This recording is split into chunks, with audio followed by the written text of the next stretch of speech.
Hey there, welcome to the Flute 360 podcast. I'm Dr. Heidi K. Begay, and I'm a flutist, educator, coach, and podcaster.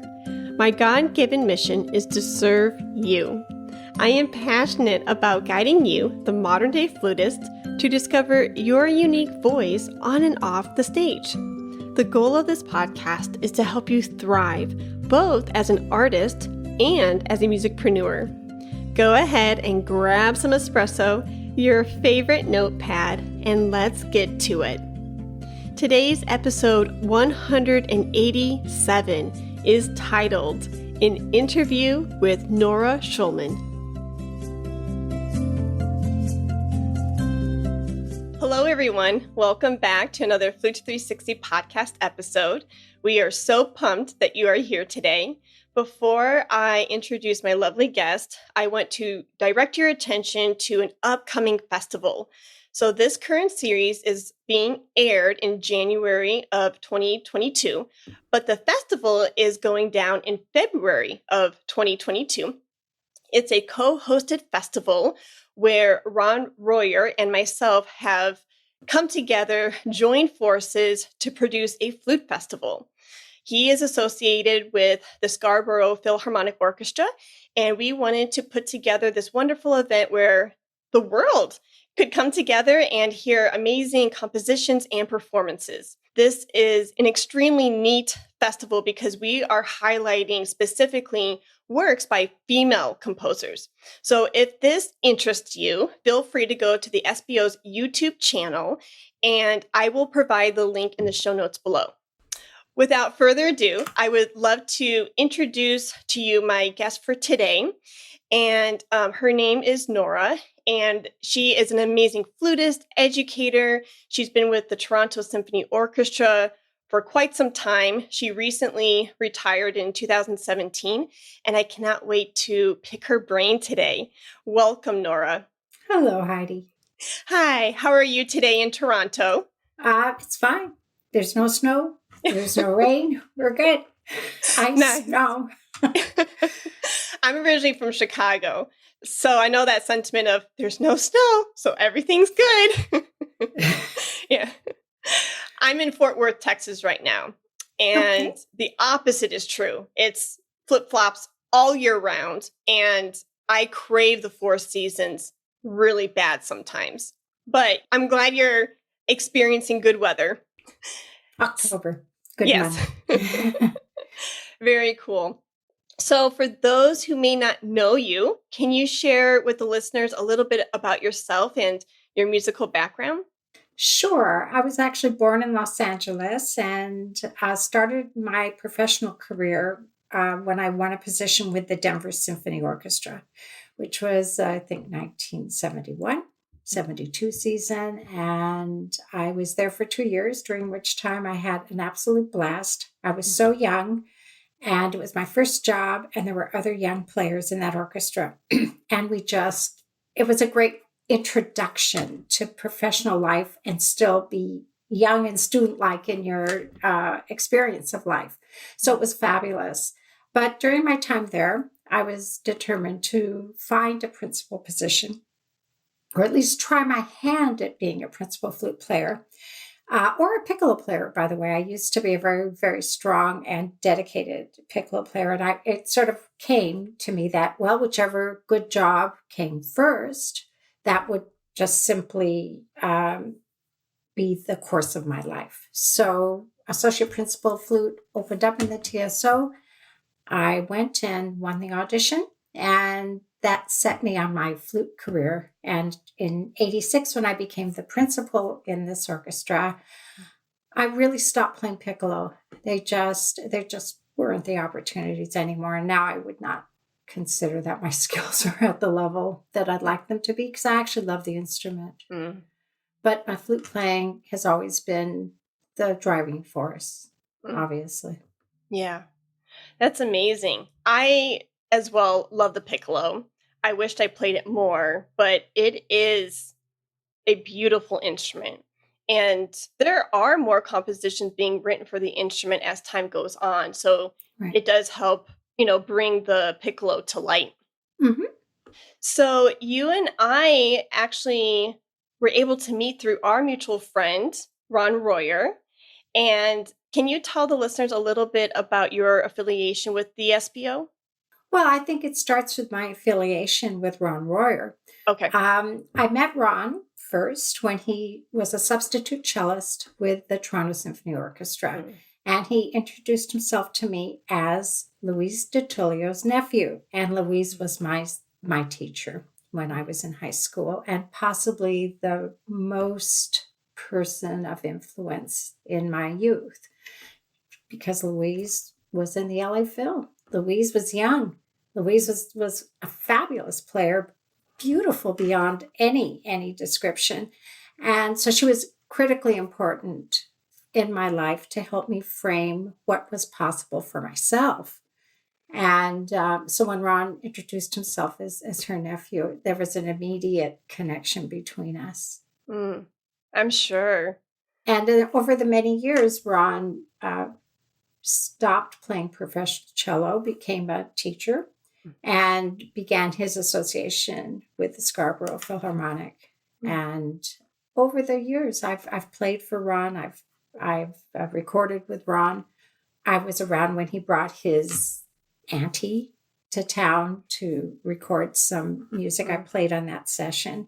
I was so excited to have that honor. And with the Scarborough Phil, I don't have a direct association with that organization beyond the fact that so many of my students have played in it. Mm. And I think that for this festival, at least two of them are featured prominently. Yes. That is Laurel and Leslie. Wonderful. So you mentioned how Louise was such a pivotal force in your early development. I'm sure there are many answers to this question, but what specifically, or how did she specifically shape you and develop you? Like, what's your most fondest memory of her?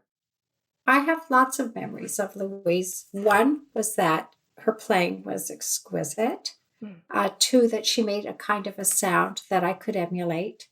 Three, in the course of our work together, she emphasized tone so much, and she taught me how to listen to myself so that I could continue to develop my sound.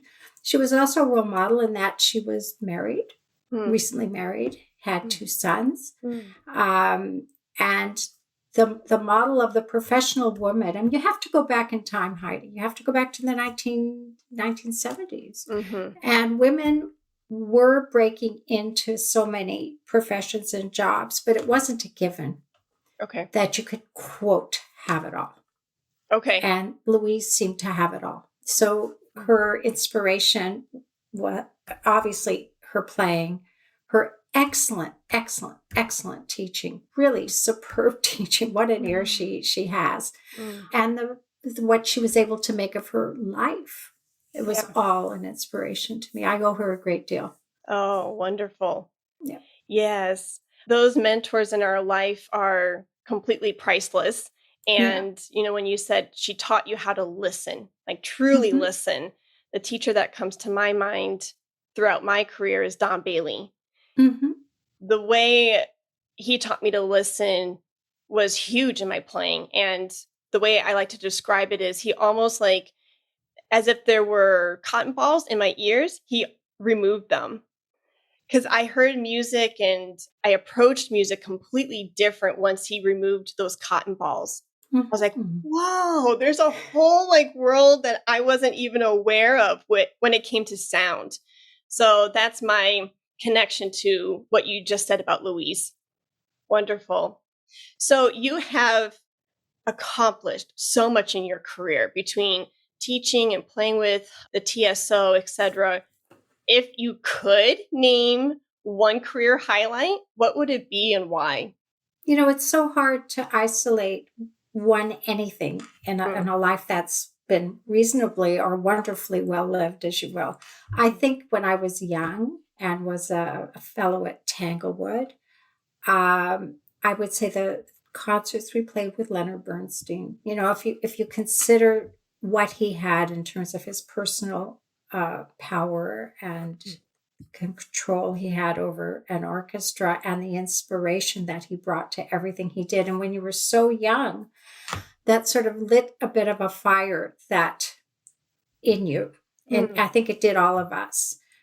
That magic summer at Tanglewood. It also, Ozawa was there that summer. And again, the intensity and beauty to the music making was life altering. I think after that, you look for it with every conductor that would come into an orchestra.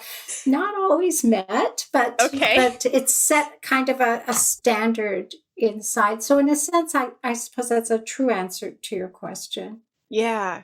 No, even that's though it was amazing. When I was so young. Yeah. I was 20 years old. Oh, wow. Oh, my goodness. So speaking of Leonard, were you working with him throughout the summer then at that festival? He came and went that summer. Okay. But there were a few concerts that he conducted, but he was a magnetic personality, and musically it was all give, and he could sweep you into his vision remarkably well. It was oh, sorry. I didn't mean, it was life altering, I would say. Yeah, I bet. Were you able to have any one-on-one conversations with him, or was it just more group? No. He was the conductor, and I was in that flute section. No, I didn't make any particular connection with him personally. It was what happens on the podium, what can happen on the podium, what ought to happen on the podium happened with him massively. Yeah. And the same with Ozawa that summer. Those two conductors were standouts. Do you remember the repertoire that you played under his baton? I was thinking of that. For me to reconstruct that might be difficult. I remember with Ozawa, we did the Concerto for Orchestra. That I remember. Okay. Because I was just wondering because,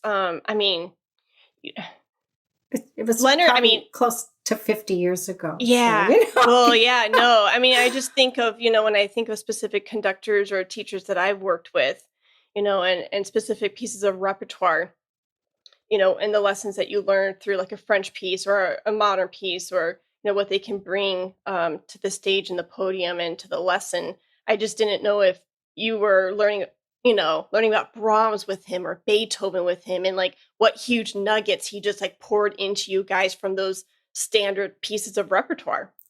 Right. I honestly don't remember. I probably have those programs buried in some cupboard and box, and it would be an interesting thing actually to resurrect that. Yeah. I'll send you an email when I have that sort of big chunk of free time. Please do. Well, we need to hire you some kind of like intern or assistant to go through those boxes for you and catalog all of it. That would be a treat to go down memory lane, though. Oh, it always is. Yeah. Wonderful. So speaking of, forces within our lives and these different conductors and teachers who come in and out of it, I was blown away by watching you be a teacher through a recent flute masterclass. And this was hosted through the Brought Music Festival. If anyone is listening to this, I will put the YouTube link in the show notes below so you can witness this masterclass in action. So pre-recording, Nora, I was telling you how I really, truly just loved watching you in action. You approached the students with so much warmth and kindness, and you connected with them on a deep level. But there was so much information. You just poured yourself into them. And the way you articulated different sentiments and lessons, it was just mind-blowing. So I know that this is a meaty question. How has your teaching evolved over the years? I don't even know if I'm the right person to answer such a question. I've been teaching since I was 16. I started teaching when I was a teenager. Okay. And obviously the impact of being a principal flute I was in the TSO for 43 years, and most of that was as principal, but I was still a principal player even when I wasn't, because I was the associate. So I had so much repertoire that I played over those many decades that it really informs, for sure, how I approach the excerpts and also some of the technique of playing. I think it's just evolved, it's grown, it's deepened, it's, I guess it's marinated if you want, because nobody stands still. Right. And, insights happen sometimes even through the students. They'll ask the right question, they'll play something in a way that makes you look at it differently. And so I would say that I hope I'm not a rigid teacher. I'm a structured teacher. I think it's important for students to have certain, especially the younger students of the university, first years, second years, third years, where they simply should have a basis for growth. So they should practice technique, practice their sound, practice playing softly. How many people really emphasize playing softly? Well, guess what? In an orchestra, most of what you do that's heard is soft. Yeah. So you have to be able to spin your sound and have control in all registers. So I think over the years, my teaching has changed and evolved. I think back in the mid-70s, William Bennett came to Canada, and I actually signed up for and played at his master classes. There were a couple of them, even though I was already a professional player. I just found his method of teaching absolutely rocket ship through the moon, insightful, and his attention to line, to phrase, to color very much influenced me in those years. So, for instance, there's the book, Tone Development Through Interpretation. What a book, And we worked in that book in that class, and I found it absolutely inspiring, and I still work in that book. I've added the two excellent books of Bernot, because they do some of the same thing, but they do different things. And he has such a wonderful way of presenting material and getting a flute player to develop the kind of tonal flexibility. So I've added that to my teaching repertoire. So I guess over the years you do evolve, you just simply evolve, or evolve rather than, I have evolved. There you go. And I'm still evolving because we don't stop. You never stop. Yeah. So in addition to Louise and William Bennett, what other teachers have influenced you greatly where you can see them coming through and shining through like the lessons, that you currently are teaching now? Well, I can start at the very beginning because I was a little girl when I begged my parents for a flute. And because I was such a wretched little pianist and just a quitter all the way, they weren't enthused, oddly enough. And so they had me wait a year. And the year from age 10 to 11 might have been the longest year of my life. And it just sort of fed the desire very strongly to play a flute. It was just when I had heard it at a school, I don't know, at a Christmas concert, I think. It lit a fire that would not be put out. The sound, the sound, the look, the gestalt of the instrument. I just went nuts for it. So a year into that desire, they got me a teacher, and his name, and I really would like to honor his memory, was Johnny Sitar, who was a doubler in the Los Angeles scene. I know he played Johnny Carson and all those shows, but he had a love of the flute. And it was just dumb luck that we landed on Johnny Sitar as a teacher. And he really fostered my development. I still have his books, the books that he wrote everything down as you write things for the beginner. I have those books, and they are spot on for teaching. And I used to use them as reference. And it was Johnny who worked with my parents to get my first fine flute, a Haynes flute, when I was 13, 14. And it was Johnny who made sure, along with my junior high school teacher, that I went to a fine teacher, which was Louis. So, what a profound person in my life to start me off so well. I didn't come to Louise with a million terrible habits. I came to her as a talented youngster who was ready to have the fine instruction that somebody as experienced in classical training was. My junior high school teacher, his name is Tom Dodson. He's still around. He fostered my love in the flute. And I only realized this much, much, much later, like in the last few years. Because he knew that I did not come from a family that had a great deal of financial resource. I mean, I had won little competitions to fund my lessons, and my parents would have spent their last dime for me too. But he used to buy records. I didn't know. He would just give me recordings to listen to of Ron Paul, Elaine Schaefer, the people of that era. He literally made sure I was listening. And he would loan them to me. I'd return them. There'd be, by miracle, another flute record. Well, years later, I realized he was actually just feeding me. Yeah. He was giving me the opportunity to listen and expand my scope. I think he realized that I was very gifted, and that support, I think, went a long way. And of course, he was without, he would never have said, "Oh, I'm doing this for you." He was a wonderful teacher. I've been lucky that way.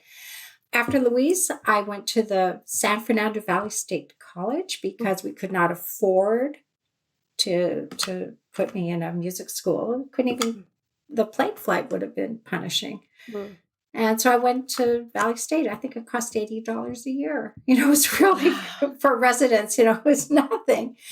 And there I began my studies with Luella Howard, who is long passed on. And Luella was an amazing teacher because I thought it was hot stuff. And I remember my very first lesson, and I'm ready to be impressive. And she says, "So what's a phrase?"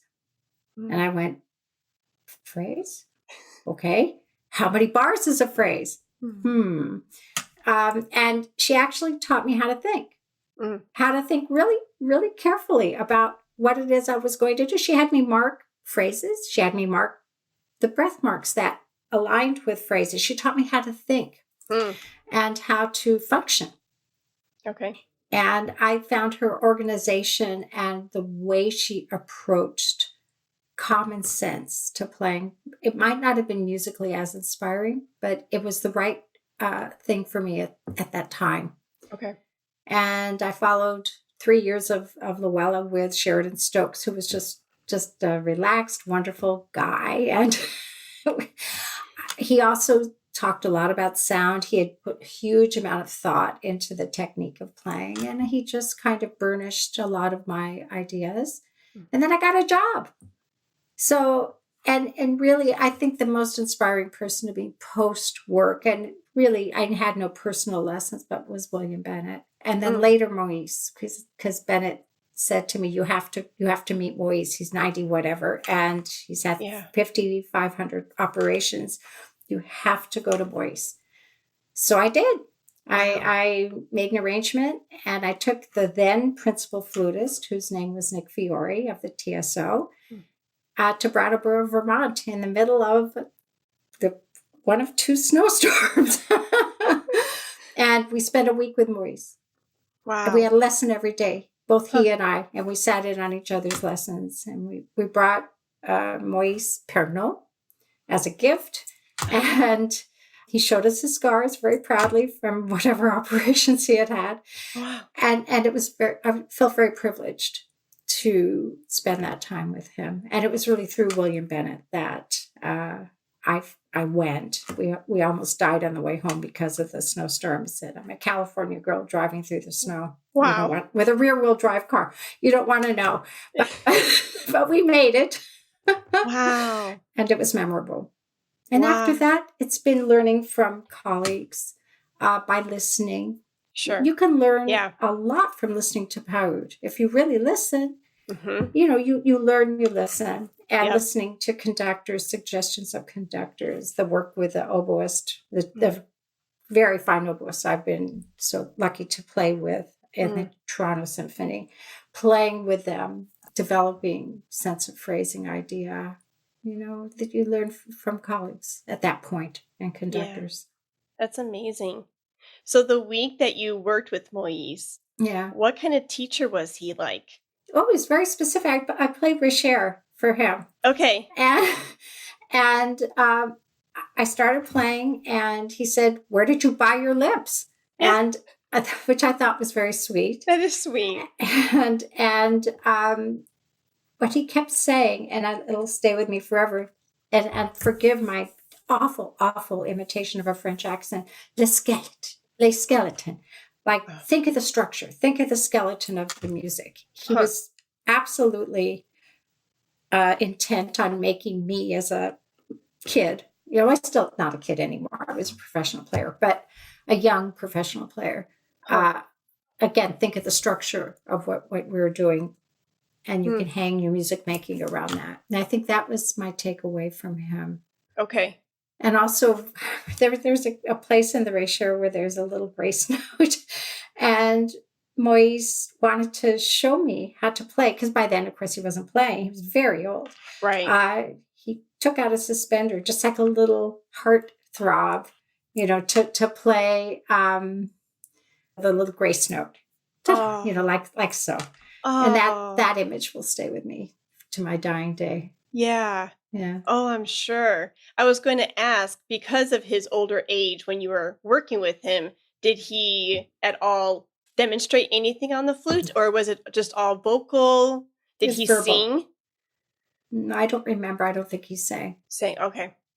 Yeah, the little like heartbeat thing, the memory that comes to my mind is Carol Winston's. Yeah. I worked with her a few times through master classes when she was coming in and out of Texas Tech University. But her stories about Moise, she would say, she would imitate him, and he would say, he would really describe and make the music come to life by asking, like, what character are you playing? And he would say, like, oh, are you playing like a big elephant or a little tiny ant, and so you would see her describing through her body gestures and, her going down memory lane. So when you said a little heartbeat, I recalled Carol's. I was recalling Carol's stories through tech. Yeah, nice. Yeah. Carol and I were co-principals in Aspen together, and we both studied with Albert Tipton that summer. Oh, yes. And Albert was also a really good teacher. I should not have left him out. He was very inspiring just because of his wonderful laid-back nature, but also because his playing was really superlative, and he made just an amazing sound. There are the Tipton Trio recordings. I don't know if they've made it to CD, but they were fantastic. Yeah. Oh, neat. And he was inspiring. Yeah. Very cool. So when did you study with Tipton? It was the summer that I went to Aspen as a co-principal with Carol in the Aspen Chamber Orchestra. Okay. I don't know if the structure of Aspen is the same. I don't think it is. Okay. But back then, it was an orchestra of young people. Okay. Wow. Yeah, I know. It was fun. So many memories. Man, I could literally pick your brain probably for easy 2, 3, 4, 5 hours just hearing about all of these wonderful stories. It might get a little boring after a while. Not at all. So I think for some reason it just has unfolded this way, Nora, but the theme of this talk, at least for me, is like, this theme of evolution.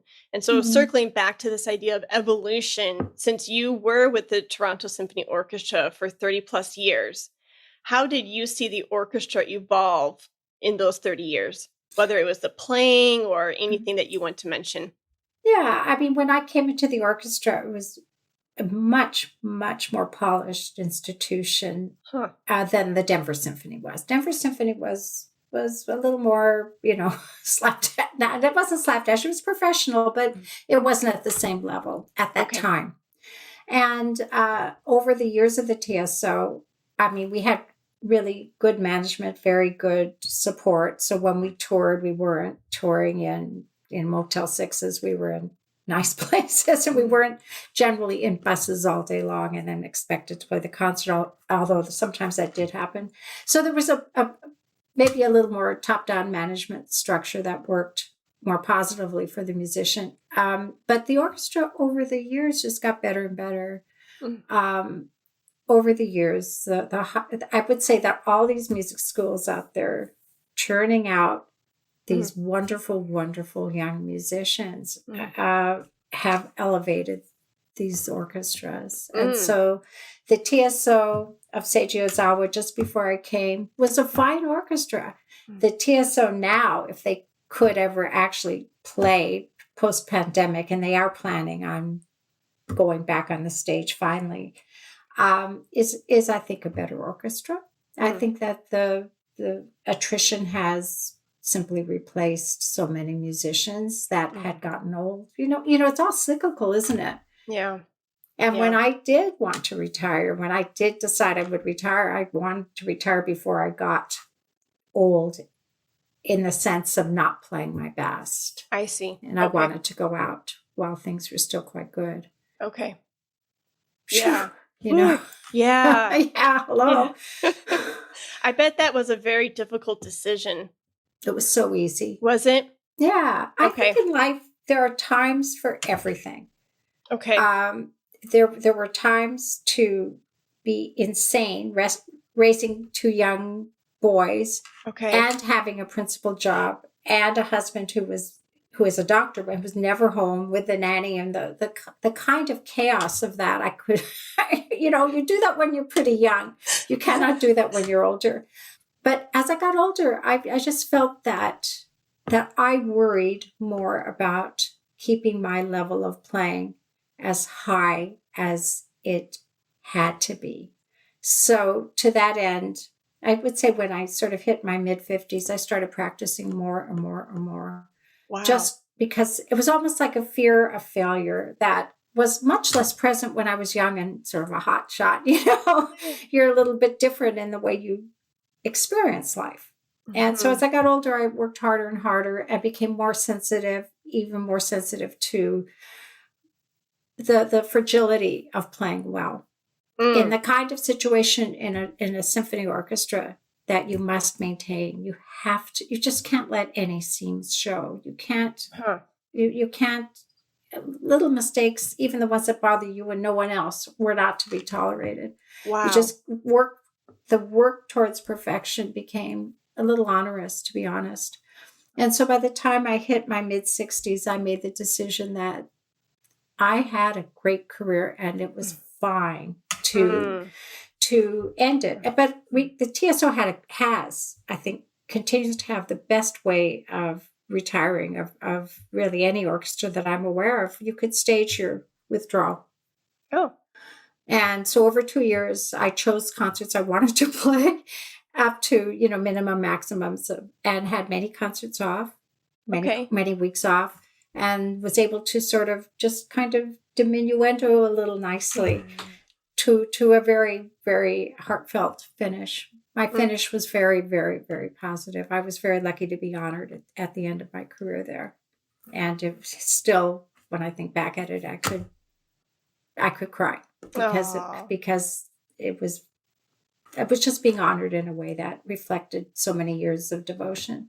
I don't think everybody in life gets that.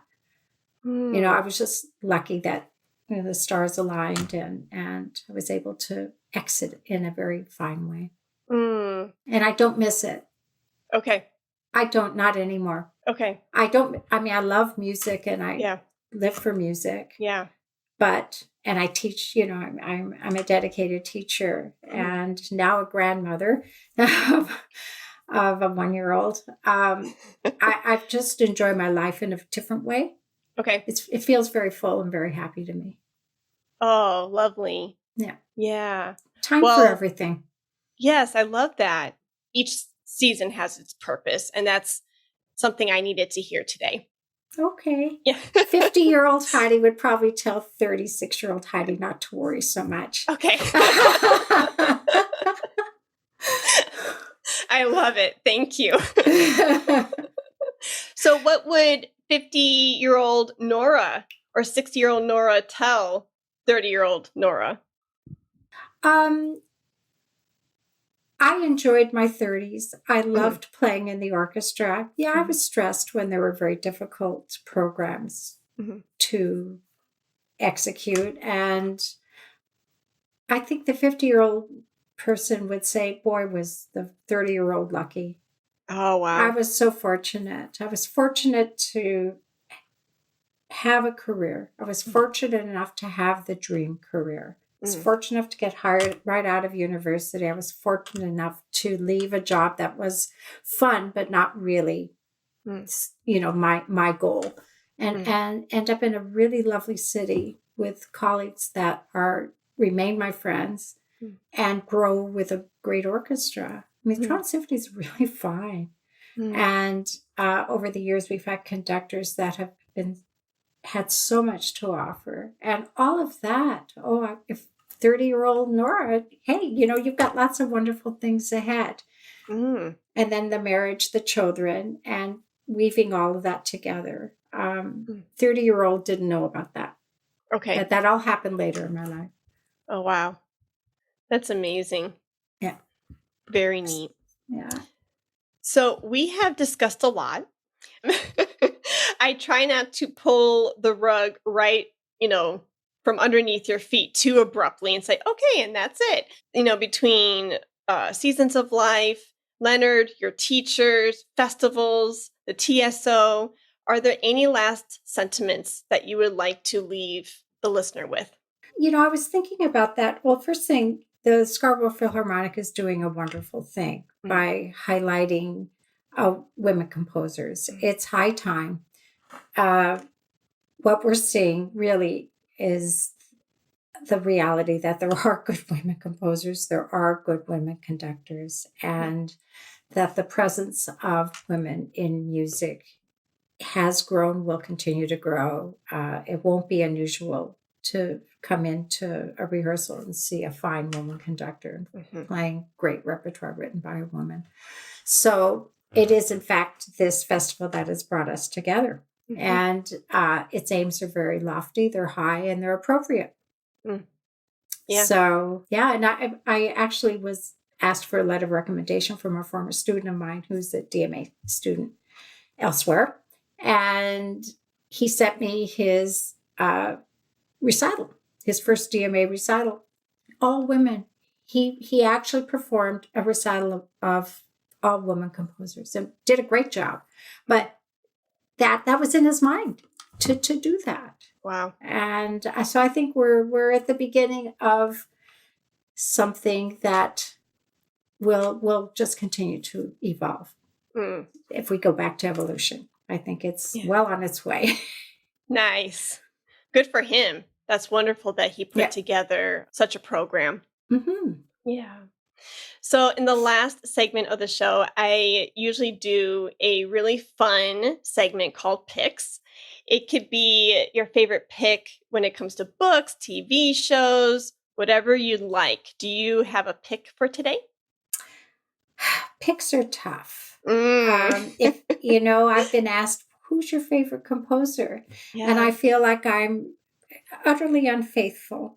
So if I'm playing a Mahler symphony or listening to a Mahler symphony, there's no one but Mahler. Okay. Mahler is king. If I'm playing or listening to Sibelius, I'm enraptured by Sibelius. If I have a student working on Bach, there's no one like who does the architecture of Bach. So I'm really hopeless. Yeah. I'm pretty flexible in that department. There's not a book that I read or a film that I watched that changed me. No, but I saw a great movie recently though that I just love called The Father. And as I'm getting older, it's a movie about Alzheimer's and aging, but done in such a way so that the insights of the film are very life worthy for anybody to watch. And I haven't had that kind of visceral reaction to a film in a long time. But I love to watch, Netflix or whatever. I tend to keep something while I'm cooking. I keep various shows, mystery shows or whatever, while I don't have to pay great attention. Yeah. But I like old movies. Oh, nice. Yeah, I tend to watch lots of old stuff. Yeah. And I'll read anything I can pretty much get my hands on. But I kind of prefer well-written things. Yeah. Will you abandon a book if it's not written well? Yeah. Yeah. If the writing is poor, what's the point? Yeah. Yeah. Just kind of piggybacking off of what you said with the movie title, Father, about Alzheimer's and getting older. I just watched an interview with Cooper, and he had talked with Tony Bennett. And Tony Bennett right now is dealing with Alzheimer's. I heard about that interview. My sister told me I had to search it. Yes. Yeah. Yes. He is a wonderful interviewer.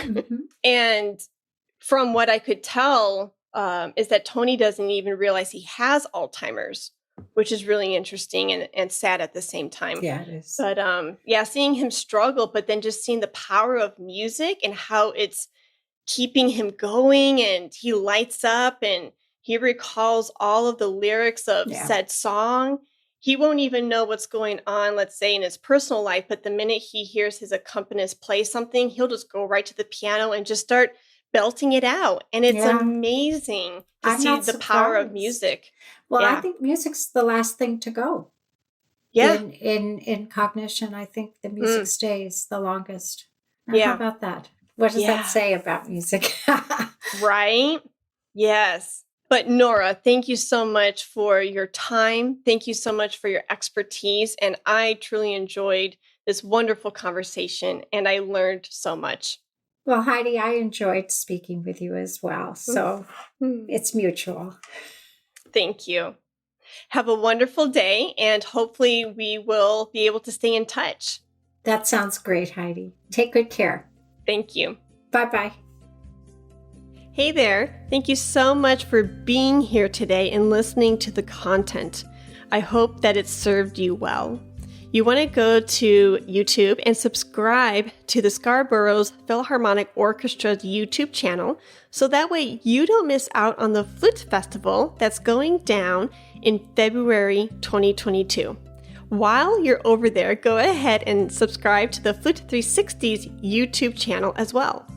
In 2022, I'm going to be a little bit more faithful with putting out videos through the podcast. This way, you can see myself and the guest in action. The second thing that I want to draw your attention to is my friend and her newly published book. Her name is Carolyn Joy Quinn, and she has authored the book titled Jazzy Joy, Our Miracle Dog. I'm going to go ahead and drop the book's link in the show notes below. Feel free to check it out via Amazon, and I hope that this is a great little treat that you can consider giving to your music teacher for the next holiday or special occasion. Thank you for listening to today's content, and until next time. Let's talk about flute.